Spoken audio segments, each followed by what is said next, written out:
Namaste everybody. Welcome back to Vasi Bliss. My name is Rum, and today we're going to do a fun Kriya exercise called Bandham Kriya.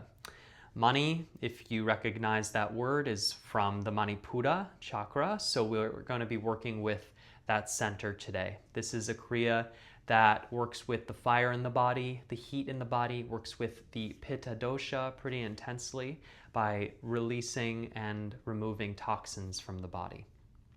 It's a pretty intense heating Kriya exercise, so it's best to be done on its own or in a more lighter practice sequence. And this is also maybe not something you want to do at night, and also not something that you want to do with food in your stomach. So it's a very simple exercise. It's done in Oshas Mudra, which is just the fingers interlocked. Male identifying individuals, the right thumb is on the top, and female identifying individuals, the left on the top. And that's just because it helps to really connect with the energy of this physical body, of what you identify as. And that's really all that has to do with that. So we keep our hands in Oshas Mudra and we put it on our navel, right on the Manipura Chakra center. And we're going to be inhaling and exhaling. But when you inhale, you suck your belly in, and exhale, push the belly out. Really, don't force, but just push the belly out. Should come out. And it's kind of like you're just using your pelvic muscles, your abdominal muscles, just to push. Kind of like you're creating a little pregnant belly. So inhale, sucks in, exhale, pushes out. We do that for about 2 to 5 minutes. For the sake of the video, we're going to keep it short. Probably just do a minute. And after that, then we just inhale and exhale normally. So we inhale and push the belly out, and then exhale, belly comes as in as you can, all the way to the spine, the navel goes. So after that, you're going to take your ring finger of your left hand and press into the navel. Kind of like an acupressure point, not too hard, not too soft, just right. And you're going to take your open palm and we're going to hit our chest, right in the nape of the chest where the Anahata chakra is. And that's actually where a major nadi used to be, called the Mahaveda nadi. Mahaveda nadi. I'm thinking of the Kriya's name. And this Mahaveda nadi, if you haven't heard me talk about it before, it used to be more active and alive, and they used to use it for natural anesthesia. So this point is very sensitive. You can actually kill somebody if you really push into this point and hit them pretty hard, so be careful. But they used to press into it in such a way that would put the body into a deep sleep for about 8 hours. So it's a very powerful center, this Anahata chakra, this Mahaveda nadi. But it's shrunk because we've disconnected from our heart. A lot of people's hearts are blocked, underactive today. So stimulating this point is actually beneficial to helping the heart open and also helping this nadi to regrow and to activate again. And this specific nadi, when it opens and the Anahata chakra is fully open, it's said that you're able to gain extreme memory powers, where these cities of extreme memory, where you can read a book just like that and know everything that you read. It's like you just are able to see exactly on the page, the exact page number, and this wonderful high memory gets activated. And that'd be a pretty great thing to have, especially if you're an actor or you're somebody that needs to just memorize a lot of things, or just generally wanting to have this accessibility of your brain. Sounds pretty nice to me. So anyway, this nadi center is going to be hit. And when we hit it, when we tap it, no, we're not smacking ourselves, but when we kind of, activate it, we're going to cough.